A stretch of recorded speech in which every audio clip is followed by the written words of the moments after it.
So every Sunday morning, since we can't go to our home churches, we have church. And so this year we'll get to experience things like last year, for instance. We had some of Diverse City lead worship, some of Newsong lead worship, some of the other artists. Darren McLean led worship some of the other artists. Everybody, yeah. So every Sunday we have a speaker and we have a church service with the artists. It's pretty cool to go to church and have Mac Powell from Third Day lead worship, and then have a great speaker, or our Winter Jam tour pastor who does a great job, or to go the next week and then have Carrie Job lead worship, and then go the next week and have another great artist like Dave Crowder lead worship. So we're kind of spoiled. We go to church and have these great experiences every week, and so we don't know if it's going to be Building 429 leading worship or who's going to be there leading worship every Sunday, but it's something that every artist on Winter Jam always talks about when they think about their memories, and it's something that we look forward to every single weekend. For the last 3 years, Winter Jam has been the most successful or the most attended tour of the first quarter. How has that high attendance success sort of shaped the way that you've been planning the tour, and how has that personally affected you being a part of the most successful tour in the world? One thing it's making us do is try to find larger venues, because we turn people away at a lot of the venues, which we hate. We hate not everybody getting in.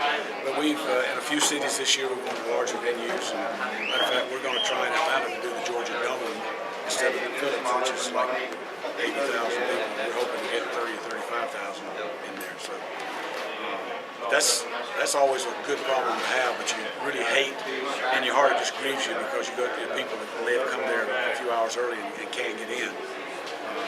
We're trying our best to work all those situations out so everybody can get in and enjoy the concert. And even if you don't get in, in the last couple of years, we realize that there's several hundred, sometimes thousands of people that don't get in.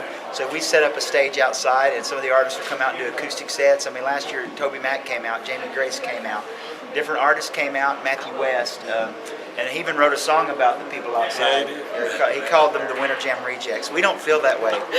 Matthew meant it in an enduring way, by the way, in case you were offended by that. But the people who didn't get in sometimes are the most fun.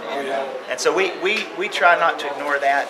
We can't go to a bigger venue in every city, but we're even taking steps every year to try to be in the ministry, whether we're inside the arena or outside the arena. And plus, we've added a couple of real exciting new elements. You'll have to go to jamtour.com to figure out what those are, but they include you, whoever you are.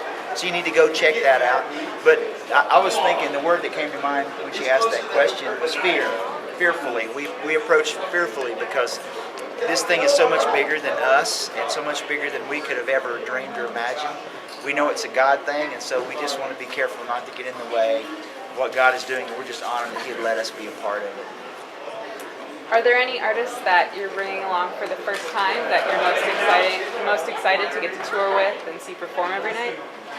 Well, it's always exciting to bring the new artists out, because you've not really heard them. Some of these folks we've never heard in public before. So we're looking forward to that every year when we have new artists out. A lot of those new artists become headliners in a few years. So maybe they'll have us on their tour. Yeah, we'll be able to have them on their tour. I mean, I'm not suggesting any or anything. You never know when you're going to need a place to play. I'm actually real excited about Colton Dixon, because I've been a friend of his and a fan of his for many years.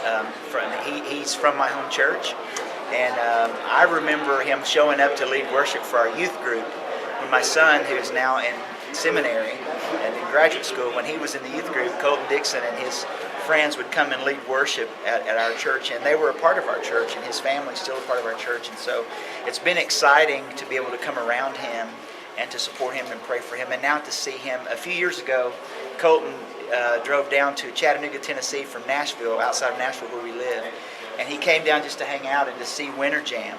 And I went and asked him, I said, okay, what do you think? And he said, man, this is my dream. If I could ever be on a tour like this, I don't know what I would do. He said, this is really my dream, to do what you guys are doing. And now to see that happen for him, it's almost like it happening for my own son. It's so exciting. So I'm real excited to have him out on the tour, and for us to be able to introduce him, because I know his heart. Be able to introduce his ministry to so many people, and to see, I know how they're going to respond. So that's real exciting for me this year.